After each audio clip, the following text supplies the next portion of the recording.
jelaskan kepada saya tentang Tritunggal. Kalau saya mengerti, saya akan jadi Kristen. Saya bilang gak bisa. Karena apa? Karena orang harusnya bisa mengerti, tidak bisa dengan akal. Hanya Roh Kudus yang bisa bikin dia mengerti. Kalau kamu tidak percaya Yesus, kamu gak bisa mengerti, gak dapat Roh Kudus. Jadi daripada saya jelaskan baru kamu jadi Kristen, lebih baik kamu masuk Kristen dulu, nanti dapat Roh Kudus. Habis dapat Roh Kudus, saya jelaskan, pasti kamu mengerti. Jangan masuk Kristen karena di dalam Kristen aja banyak manusia jahat. Asyhadu Allah ilaha illallah wa asyhadu anna Muhammadar Rasulullah. Saya bersaksi bahwa tidak ada Tuhan yang berhak disembah kecuali Allah. Dan saya bersaksi bahwa Nabi Muhammad adalah utusan Allah.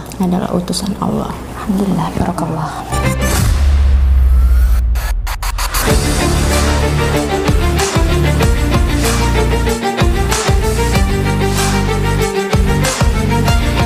Assalamualaikum warahmatullahi wabarakatuh. Alhamdulillahillazi hadana lihaza wa ma kunna linahtadiya laula an hadanallah. Asyhadu an la ilaha illallah wa asyhadu anna Muhammadar Rasulullah. Ikhwan fillah rahimakumullah, sahabat-sahabat muslim yang dirahmati oleh Allah Subhanahu wa taala dimanapun berada, berjumpa kembali di Bintang Mu'allaf Channel. Mudah-mudahan kita semua selalu sehat walafiat di dalam lindungan Allah Subhanahu wa taala, dideraskan rezekinya dan juga dimudahkan segala urusannya. Alhamdulillahirabbil alamin. Kemarin ada yang masuk Islam lagi, ada yang bersyahadat lagi. Update mu'alaf terbaru kali ini kita dapatkan lagi-lagi dari Mu'allaf Center Yogyakarta, seorang wanita bersyahadat kemarin. Alhamdulillahirabbil alamin. Nah teman-teman, sebelum kita saksikan momen bersyahadatnya seorang wanita di Mu'allaf Center Yogyakarta ini, mari kita simak sebuah video singkat dari Pendeta Esra Soru. Allah yang sungguh-sungguh itu Allah yang tidak gampang ditangkap oleh akal. Kalau akalmu, otakmu gampang sekali tangkap Allah, sebenarnya Allah yang lebih besar atau otakmu lebih besar? Makanya ada orang agama lain bilang, jelaskan kepada saya tentang Tritunggal. Kalau saya mengerti, saya akan jadi Kristen. Saya bilang gak bisa. Karena apa? Karena orang harusnya bisa mengerti, tidak bisa dengan akal. Hanya Roh Kudus yang bisa bikin dia mengerti. Kalau kamu tidak percaya Yesus, kamu gak bisa mengerti, gak dapat Roh Kudus. Jadi daripada saya jelaskan baru kamu jadi Kristen, lebih baik kamu masuk Kristen dulu, nanti dapat Roh Kudus. Habis dapat Roh Kudus, saya jelaskan, pasti kamu mengerti. Kan begitu kan? Ini melampaui akal. Jadi menurut Pendeta Esra Soru, seorang non-Kristen ya, apapun agamanya, jika ingin mengetahui tentang dogma Tritunggal atau Trinitas, ya harus masuk Kristen dulu, nanti dijelaskan, dibimbing dengan Roh Kudus, pasti akan mengerti. Karena menurut Pendeta Esra Soru, dogma Tritunggal itu melampaui akal. Pertanyaannya, melampaui akal ataukah tidak masuk akal? Tidak perlu orang non-Kristen itu harus masuk Kristen dulu untuk mengetahui dogma Trinitas atau Tritunggal tersebut. Kenyataannya banyak dari jemaat-jemaat Kristen ya, banyak yang tidak mampu memahami dogma Trinitas tersebut.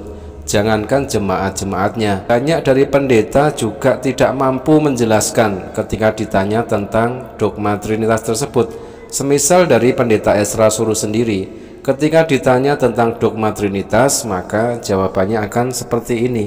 Tuhannya orang Kristen tidak. Bagaimana sih cara paling sederhana kita memahami Tritunggal tuh? Namanya Tritunggal. Yang Tri itu pribadinya, Bapa, Anak, Roh Kudus. Yang Tunggal itu adalah hakikatnya. Jadi saya kasih contoh paling sederhana begini. Saya ambil salak gitu loh. Saya sudah memperhitungkan siungnya 3. Di depan kelas saya buka kulitnya, lalu saya ambil nih. Adik-adik ini apa? Salak. Om taruh di sini ya.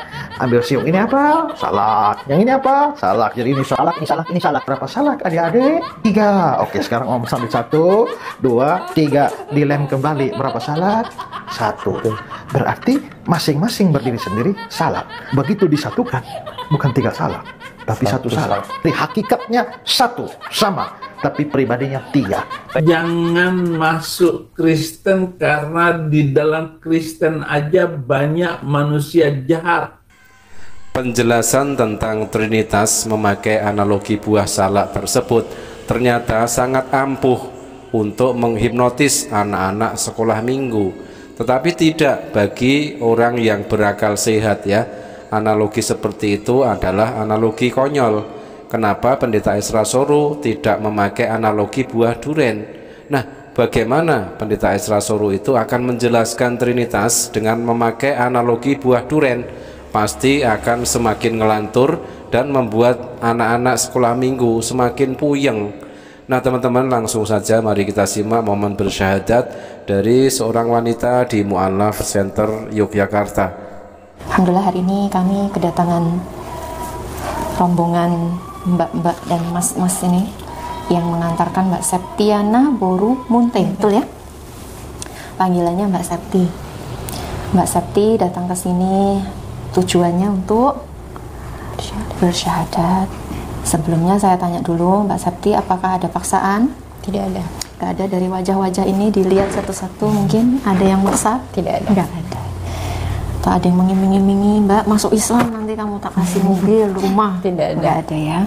Atas keinginan Mbak Septi sendiri. Betul. Bismillahirrahmanirrahim. Bismillahirrahmanirrahim. Surat pernyataan memeluk agama Islam. Sesungguhnya agama di sisi Allah hanyalah Islam. Yang bertanda tangan di bawah ini saya, Septiana Boru Munte, Medan 05 September 1998. Saya pelajar atau mahasiswa, agama terdahulu adalah Kristen.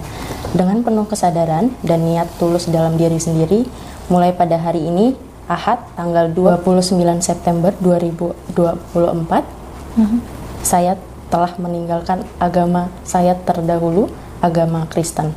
Dan pada saat ini saya menyatakan diri memeluk agama Islam di hadapan para saksi dengan mengucapkan 2 kalimat syahadat. Asyhadu Allah ilaha illallah wa asyhadu anna Muhammadar Rasulullah. Saya bersaksi bahwa tidak ada Tuhan yang berhak disembah kecuali Allah. Dan saya bersaksi bahwa Nabi Muhammad adalah utusan Allah. Alhamdulillah, barakallah. Alhamdulillahirabbil alamin. Allahu akbar. Kita ucapkan selamat datang kepada saudari baru kita, saudari Septiana Boru Munte. Selamat datang di dalam kebenaran agama Islam. Innad dina indallahil Islam. Sesungguhnya agama yang hak di sisi Allah hanyalah Islam. Dan tentunya kita doakan juga untuk saudari baru kita yang baru saja bersyahadat ini, mudah-mudahan istiqomah di dalam iman dan Islam, semakin semangat belajar tentang agama Islam, dan istiqomah juga di dalam menjalankan syariat-syariat agama Islam. Dan tentunya tidak lupa kita doakan juga untuk saudara-saudari kita non-muslim di luar sana yang kritis dan logis, hanya untuk yang kritis dan logis saja. Mudah-mudahan dengan melihat prosesi bersyahadat setiap hari seperti ini bisa menginspirasi dan memotivasi mereka agar secepatnya mendapatkan hidayah, menemukan kebenaran di dalam agama Islam. Innad dina indallahil Islam. Demikian sahabat, mudah-mudahan bermanfaat. Jazakumullah khairan kasiran. Wassalamualaikum warahmatullahi wabarakatuh.